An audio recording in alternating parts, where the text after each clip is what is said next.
বিয়ের দিন কিন্তু ঠিক সন্ধ্যার সময় আমি চলে গেলাম মেকআপ আর্টিস্টের বাড়িতে, মানে আমার দিদির বাড়িতে। আমার দিদি তো মেকআপ আর্টিস্ট, তো তার জন্য।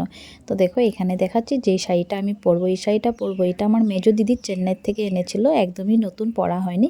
তো এটাই আজকে আমি বিয়েতে পরবো। তো চলো, এখানে কিন্তু আমি বসেও পড়েছি মেকআপ করতে। আর এখনের মুখটা দেখো আর পরেরটা দেখো, আর অবশ্যই কিন্তু জানাবে যে আমাকে কেমন লাগছে। তো এখন দেখো দিদি একের পর এক মেকআপ করা কিন্তু আরম্ভ করবে। তো এখানে দেখো আই মেকআপটা আমার হয়ে গেছে। আমি একদমই সিম্পল চেয়েছিলাম, কারণ বেশি উগ্রশ্বাসটা আমাকে মানায় না। তো এটাও আমাকে মানিয়েছে কিনা সে বলে দিও তোমরা। আর এখানে দেখো দিদি এখন চুলটা করছে, মেকআপটা দেখাচ্ছি না কারণ পুরোটা একসাথেই দেখাবো। তো চলো, এই যে আমার আজকের লুকটা রেডি হয়ে গেছে, কেমন লাগছে আমাকে জানাও। এটা কিন্তু আমি পুরো চেয়েছিলাম যে আমাকে যেন এইভাবেই সাজায়। চুলটা আমার বিশেষ করে খুবই ভালো লেগেছে, এইভাবে চুল বাঁধাটা কিন্তু এবার ফার্স্ট টাইমই ট্রাই করলাম। আর খোপাটা দেখো দারুণ হয়েছে না বলো? খুব সুন্দর লাগছে, নিজেকে নিজেই বলছি ভালো লাগছে, তোমরাও বলো এবার। ইয়ার বিয়ের ফাইনাল লুক।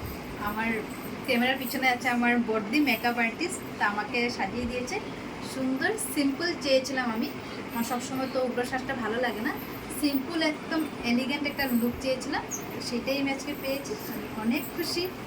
তো তোমরা চাইলে আমার বর্দিকে কিন্তু বুক করতে পারো তোমাদের স্পেশাল ডেতে, পার্টি মেকআপ হোক, যে কোনো মেকআপ হোক, তোমরা বুক করতে পারো। তো চলো টাটা, বিয়ে বাড়ি গিয়ে দেখা হচ্ছে।